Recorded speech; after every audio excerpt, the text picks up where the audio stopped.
Good morning बंधुरा are के रान्नाघर and blog channel तुम्हारे सबाइके स्वागत। आशा करी तुम्हारा सबाई खूब भालो आछो और आमराओ भालो आछि। और आजकेर दिनटा भीषण भीषण एकटा भालो दिन। सेटा हच्छे कि तोमरा एकटू परेई देखते पाबे। अवशेषे हयतो आमी आमार जीवन थेके एकटू व्यथा बेदनागुलो एकटू कमाते पारबो। एई जोन्नोई बोलछि आजकेर दिनटा खूब भालो। और सकाल देखो अंधकार चारिदिके और आकाशेर ओয়েদারটাও একটু মেঘলা মেঘলা। আর এখন যেহেতু অনেকটাই ভোরবেলা 5টা বাজে, চারিদিকে অন্ধকার।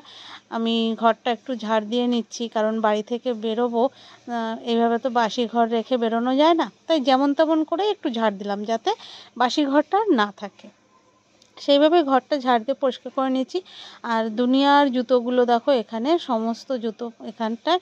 আর এই কদিন এত পাতা টাতা ঝাড় দিচ্ছি তবুও ঝাড় দিয়ে পাচ্ছি না।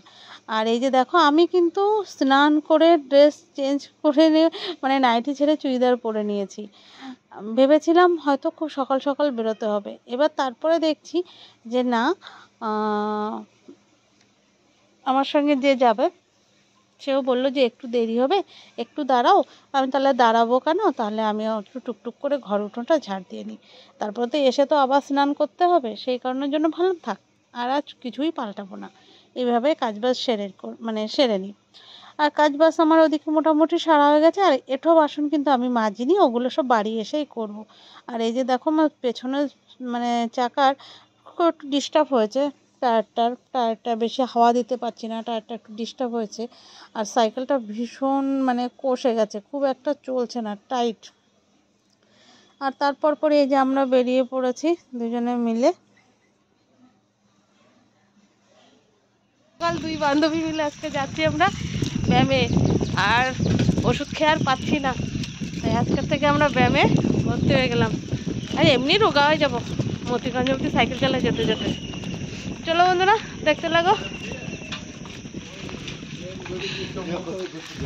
আজকের এই ছোট্টখাটো ব্লগটি শুরু করছি তোমাদের সঙ্গে খুব সকাল সকাল।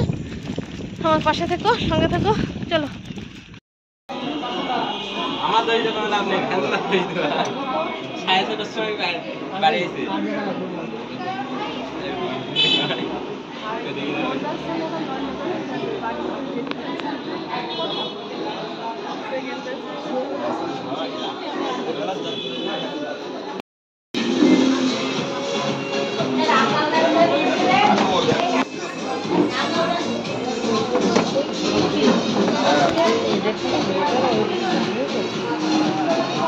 বাবা শরীর খারাপ নেই, ব্যথা ব্যথা যদি কি ভিডিও করতে রেখে দেবো। আর ব্যায়ামের ওখান থেকে তো বাড়ি চলে আসলাম। আর ব্যায়ামের ওখানটায় কি কি হলো, ওখানটায় ব্যায়াম, হাতে কোনো ব্যায়াম না, আসলে ফিজিওথেরাপির মতনই সব কিছু যন্ত্রপাতির সাহায্যে তো করা হচ্ছে। ওখানে ফোন যেহেতু এলাও নেই, ওইটুকু আমি করেছি, খুব একটু লুকিয়ে টুকিয়ে করেছি। এরপর একদিন শুনবো, যদি আমাকে একটু পারমিশন দেয় অবশ্যই আমি তোমাদেরকে দেখাবো কিভাবে কি করানো হয়। আর বাড়ি এসে তো আগে বাসন টাসনগুলোই বের করলাম, কারণ আমি সব কাজ করে রেখে গেছিলাম, বাসন কিন্তু মাজা হয়নি।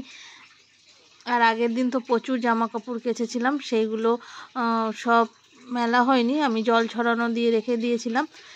সেইগুলো এখন ছাদে চলে এসেছি মেলতে। আর খুব একটা রৌদ্র নেই, কিন্তু গরম ভীষণ, গরমের জন্য কিছুই ভালো লাগছে না। এরপর আবার নিচে আমার বিছনা কাঁথা আছে সেগুলোও তুলতে হবে। এই যে সেগুলো এখন তো তোলা শুরু করে দিয়েছি অলরেডি।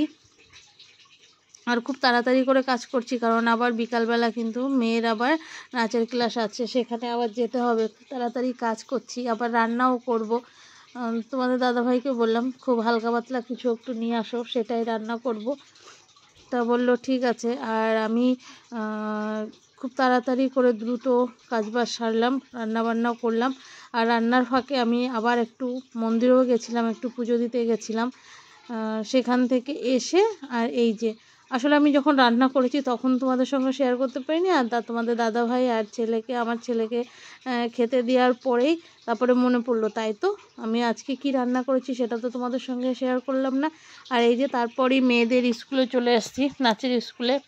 আর এই যে সব নাচের স্কুলের মেয়েদের ফ্রেন্ডের মায়েরা সবার সঙ্গে একটু গল্প করছিলাম এখানে বসে। আর ওখানে মাঠটায় সবাই খেলা করছে। আর আজকে না ভীষণ এইখানটা এত সুন্দর হাওয়া আসছিল যে আজকে আর উপরে মানে স্কুল মানে ক্লাসরুমের সামনে বসেছিলাম না, এখানটায় বসেছিলাম। আমার এখানটায় খুব ভালো লাগছিল। আর এই যে ওদের তো ক্লাস ছুটি হয়ে গেল, তারপরে এসে এখন নিচে নেমে বলছে মা আমি ফুচকা খাবো। আর এই যে আমার মেয়ে পুচকি, এ যে ভীষণ ফুচকা ভালোবাসে। আর রাত্রেবেলা দেখো আমি গরম ভাত তো না, ঠান্ডা ভাতের সঙ্গে একটা গরম গরম ডিম অমলেট করে নিয়েছি। আর এই যে যা তরকারি ছিল সেইটা তোমাদের দাদা ভাইয়ের জন্য আর আমার ছেলের জন্য রেখে দিয়েছি। আর ভাত ওদের জন্য বসিয়েছি, কারণ দুপুরবেলার ভাত রাত অবধি থাকে না। আর যেহেতু আজ মানে কাল থেকে মেয়ের স্কুল খুলে যাবে, সেই কারণের জন্য সমস্ত সব কিছু রাত্রে গুছিয়ে রাখতে হবে, কারণ মর্নিং স্কুল। আর ওকে দেখো আমি খুব সকাল সকাল ঘুম পাড়িয়ে দিলাম, 9টার মধ্যে ঘুম পাড়িয়ে দিয়েছি। আর ওর সব জামা কাপড় বই খাতা সব কিছু গুছিয়ে অলরেডি একসঙ্গে গুছিয়ে রেখে দেবো, কারণ সকালবেলা ঘুম থেকে উঠে আমাকেও ভোর 5টার মধ্যে মানে 5:30 থেকে 6টার মধ্যে বেরোতে হবে, কারণ ওখান থেকে আমরাও থেরাপিতে যাব, মানে ব্যায়ামের ওখানে যাব। ওকে স্কুলে রেখে ওখান থেকে আমি চলে যাব। তাহলে বন্ধুরা আজকের ভিডিওটা তো তোমাদের সঙ্গে এই অবধি শেয়ার করলাম, এরপরে আর শেয়ার করার মতন কিছুই নেই। এরপরে গুড নাইট, রাত হয়ে যাবে যেহেতু ঘুমোতে যেতে হবে। তাহলে বন্ধুরা যদি ভিডিওটা তোমাদের সবার ভালো লেগে থাকে অবশ্যই কিন্তু একটা লাইক কমেন্ট শেয়ার করো। আর যারা আমার নতুন বন্ধুরা তারা অবশ্যই সাবস্ক্রাইব করবে, আর পাশে থাকা বেল আইকনটি অবশ্যই প্রেস করে দিও, যার ফলে তোমরা আমার সমস্ত ভিডিও সবার আগে দেখতে পাবে। তাহলে চলো বন্ধুরা আজকের মতন tata, good night, bye bye, শুভরাত্রি।